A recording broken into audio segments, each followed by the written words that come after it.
welcome back to the show. On the show today, we have journalist, screenwriter, we have Ron Chesick. So, Ron, we're going to move it ahead to today because you have such an extensive career in writing on crime. I just wanted to get your feeling on today's state of crime, maybe talk a little bit about the five families, talk a little bit about the outfit or the lack of outfit in Chicago, talk a little bit about the bikers, and anything else that you want to bring up. Like, what's your view on the underworld today?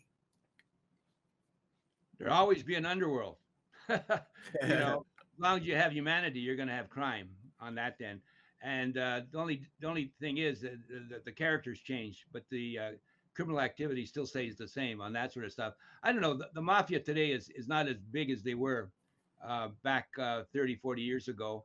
I think a lot of it has to do with the fact that the young people, don't want to get involved, don't want to obey the code, and there's really no continuity. I think in the mafia like there used to be with the mafia, and it's degenerated, now, and of course law enforcement with the RICO Act. Yeah, I was just going to say, right, has decimated the mafia.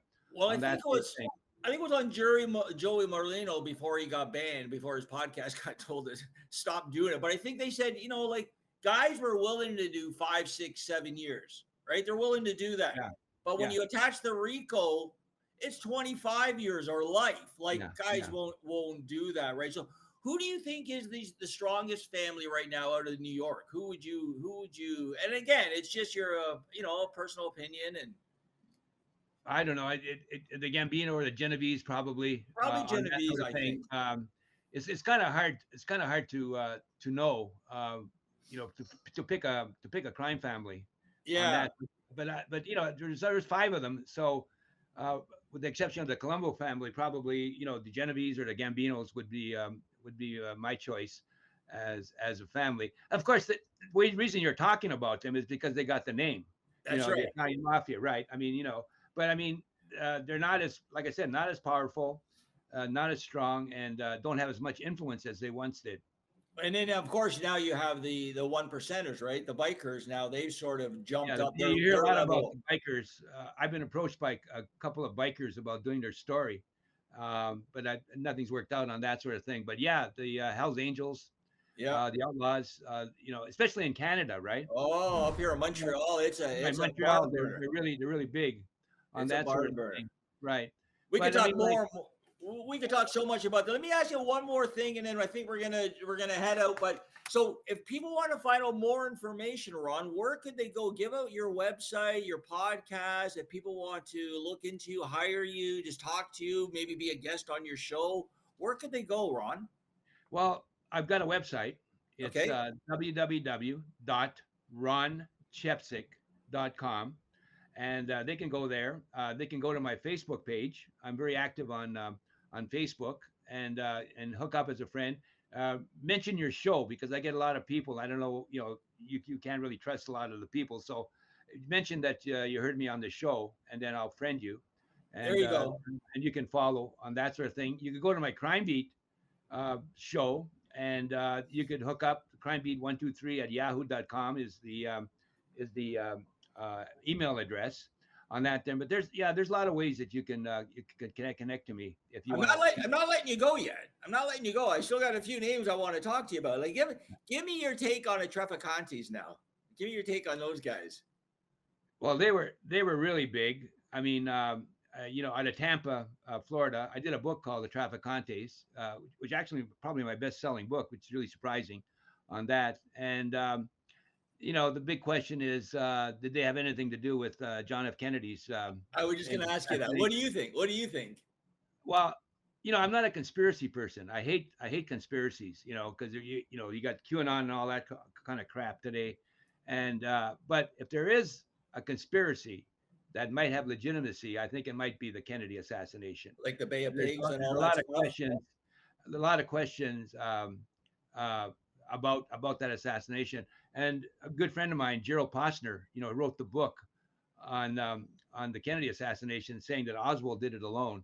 And I don't think he'd be too happy hearing me talk about. Well, wasn't Conte, like he was like they were really tight with the outfit out of Chicago with big Tony Arcardo, the big two, Yeah, right. Ricardo, right. and his Sam Giancana and all those guys, right? So I Yeah. think you're on to something there. But again, you really don't know. Let me give you another name. How about Holyfield? Give me your take on Holyfield. We interviewed Holyfield at the Super Bowl a couple years ago. Right. Holyfield, in my opinion, I've probably interviewed maybe 16,000 people in my life. He's probably the nicest guy I've ever interviewed. And I spent a day with him in the early 90s before he was supposed to fight Tyson, right? Yeah. He was training for the fight. I had a assignment from a magazine, a men's magazine, and I went up there. He picked me up at the airport. He drove me to the airport with him because he was leaving. He's living in Atlanta at the time, but he was training in Houston. Okay. And he told me exactly how he would beat Tyson. He said that Tyson would come at him like with a fury, and he would try to bully him. And he said once that fury subsided, he would take over the fight and knock him out. And I looked at Holyfield. He was smaller than me, and he was training without weights. He was swimming and just working with calisthenics. It was really weird. And I said, "There's no way this guy is going to knock off Tyson." And then Tyson went to jail. Remember that with Yep. the woman. And then a couple years later, after that, he fought him and he beat him. And he told me exactly how he was going to beat him. It's so funny that you said he's such a nice guy because I had the same experience. I've interviewed the Canadian champ, George Chuvalo, a couple Oh, times. George Chuvalo, yeah, Right? George yeah, was in my yeah, studio and he was just the yeah, nicest yeah, man and really humble. yeah, And another gentleman, like you said, that it's so funny that the bigger the star they are, the nicer the person they are. Not all the yeah, time. Like, for instance, I yeah, interviewed Frank Sinatra Jr. yeah, and I could just feel his dad's aura, right? The mhm, power of his yeah, dad, but he was so humble and just really gave me some great advice. So I'm sure yeah, you're in the same boat with some yeah. people that you think, oh my, like, give me some of the big names that you've interviewed, Ron. Like Holyfield, that's a huge name. Arafat, that's a huge name. Yeah, here, right. I've interviewed 3 presidents of Colombia. For example, I interviewed Ernesto Samper, who I call the Richard Nixon of Colombian politics. Tell me about RFK. RFK. Yeah. Did you? I saw. RFK. Oh, you mean the interview on my Crime Beat show? Yeah, Yeah.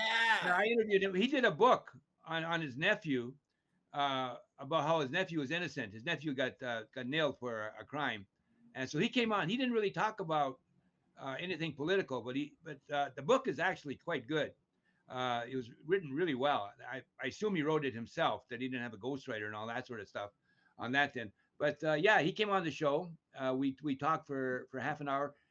He wasn't famous back. This was like maybe 5 years ago Yeah. on that, and he didn't have any political aspirations at the time on that then. And so I didn't get a chance to talk to him. He's had some weird views, as we know about that. He's a conspiracy nut. He's done a lot of And great things for the environment, though, right? yeah, Like, yeah, yeah, yeah, like yeah. he's very intelligent man, but like you said, he has his own views. But Yeah.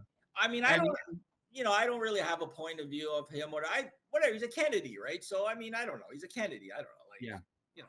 yeah, on that. Yeah, and he's in trouble with his family. Yeah, yeah, yeah. They're all Biden supporters, and they don't want him to run because they think he's going to interfere in the election and take votes away from. I don't know. I don't. Right. Yeah. And so, anyways, it's going to be interesting to see what happens with him on that sort of thing. But yeah, I got a chance to talk to him, and it was quite interesting. The book and all that, and I didn't get a chance to talk about politics on that. No.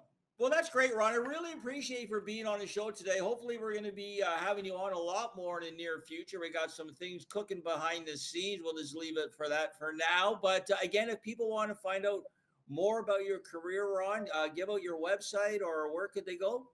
www.ronchepsick.com. You can go to my Crime Beat show at artistfirst.com and look for the Crime Beat section of the website. And you can follow me on Facebook. I'm very active on Facebook, and just mention that you heard me on the show, and Yeah. I will friend you. Well, that's great, Ron. I really appreciate you taking the time today and sharing your great career. And we'll be in touch. I'm going to take a quick break. I'm going to come back and wrap the show with a couple more updates. I really appreciate everybody tuning in today. We had a great show, special presentation with world famous writer and journalist Ron Chetsick. So, Ron, thanks again. Stay tuned. We'll be right back with the Today Show.